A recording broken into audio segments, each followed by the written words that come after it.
Colin Powell dies, exemplary general stained by Iraq claims. Colin Powell, the trailblazing soldier and diplomat whose sterling reputation of service to Republican and Democratic presidents was stained by his faulty claims to justify the 2003 U.S. war in Iraq, died Monday of COVID-19 complications.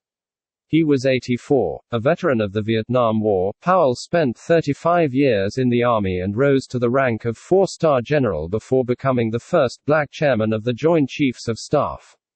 His oversight of the U.S. invasion of Kuwait to oust the Iraqi army in 1991 made him a household name, prompting speculation for nearly a decade that he might run for president, a course he ultimately decided against. Powell instead joined George W. Bush's administration in 2001 as Secretary of State, the first black person to represent the U.S. government on the world stage. His tenure, however, was marred by his 2003 address to the UN Security Council in which he cited faulty information to claim that Saddam Hussein had secretly stashed weapons of mass destruction. Such weapons never materialized, and though the Iraqi leader was removed, the war devolved into years of military and humanitarian losses. In announcing Powell's death, his family said he had been fully vaccinated against the coronavirus. Peggy Cifrino, Powell's longtime aide, said he had also been treated over the past few years for multiple myeloma, a blood cancer that impairs the body's ability to fight infection. Studies have shown that those cancer patients don't get as much protection from the COVID-19 vaccines as healthier people. At the White House, President Joe Biden said Powell embodied the highest ideals of both warrior and diplomat. Noting Powell's rise from a childhood in a fraying New York City neighborhood, Biden said, he believed in the promise of America because he lived it. And he devoted much of his life to making that promise a reality for so many others.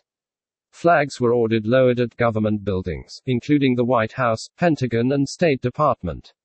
Powell's time as Secretary of State was largely defined by the aftermath of the September 11, 2001, terror attacks. He was the first American official to publicly blame Osama bin Laden's al-Qaeda network. He made a lightning trip to Pakistan to demand that then Pakistani President Pervez Musharraf cooperate with the United States in going after the Afghanistan-based group, which also had a presence in Pakistan, where bin Laden was later killed. But as Washington's push for war in Iraq deepened, Powell sometimes found himself at odds with other key figures in the Bush administration, including Vice President Dick Cheney and Defense Secretary Donald Rumsfeld. Rumsfeld also died this year. Powell's State Department was dubious of the military and intelligence community's conviction that Saddam possessed or was developing weapons of mass destruction. But he presented the administration's case that Saddam posed a major regional and global threat in a strong speech to the UN Security Council in February 2003. The following month, Bush gave the go-ahead for the invasion. The UN speech, replete with Powell's display of a vial of what he said could have been a biological weapon, was seen as a low point in his career, although he had removed some elements from the remarks that he deemed to have been based on poor intelligence assessments. The U.S. overthrow of Saddam ended the rule of a brutal dictator. But the power vacuum and lawlessness that followed unleashed years of sectarian fighting and chaos that killed countless Iraqi civilians, sparked a lengthy insurgency, and unintentionally tilted the balance of power in the Middle East toward a U.S. rival, Iran.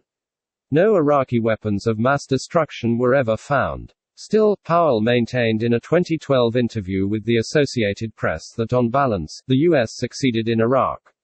"I think we had a lot of successes," he said. "Iraq's terrible dictator is gone. Saddam was captured by U.S. forces while hiding out in northern Iraq in December 2003 and later executed by the Iraqi government. But the war dragged on. President Barack Obama pulled U.S. troops out of Iraq in 2011, but he sent advisors back in 2014 after the Islamic State group swept into the country from Syria and captured large swaths of territory." Bush said Monday that he and former First Lady Laura Bush were deeply saddened by Powell's death. "He was a great public servant, and widely respected at home and abroad," Bush said. "And most important, Colin was a family man and a friend. Laura and I send Alma and their children our sincere condolences as they remember the life of a great man." Condoleezza Rice, Powell's successor at State and the department's first black female secretary, praised him as a trusted colleague and a dear friend through some very challenging times. Defense Secretary Lloyd Austin, a retired Army general and the first black Pentagon chief, said the news of Powell's death left a hole in my heart. The world lost one of the greatest leaders that we have ever witnessed, Austin said while traveling in Europe. Vice President Kamala Harris, the highest-ranking black woman in U.S. history, also noted Powell's racial firsts. Every step of the way, when he filled those roles, he was by everything that he did and the way he did it, inspiring so many people, she said. Young service members and others not only within the military, but in our nation and around the globe, took notice of what his accomplishments meant as a reflection of who we are as a nation. No child of privilege, Powell often framed his biography as an American success story. Mine is the story of a black kid of no early promise from an immigrant family of limited means who was raised in the South Bronx, he wrote in his 1995 autobiography, My American Journey. It's an experience he was fond of recalling later in his life. When he appeared at the United Nations, even during his Iraq speech, he often reminisced on his childhood in New York City, where he grew up the child of Jamaican immigrants and got one of his first jobs at the Pepsi-Cola bottling plant, directly across the East River from the UN headquarters. Powell's path toward the military began at City College, where discovered the ROTC.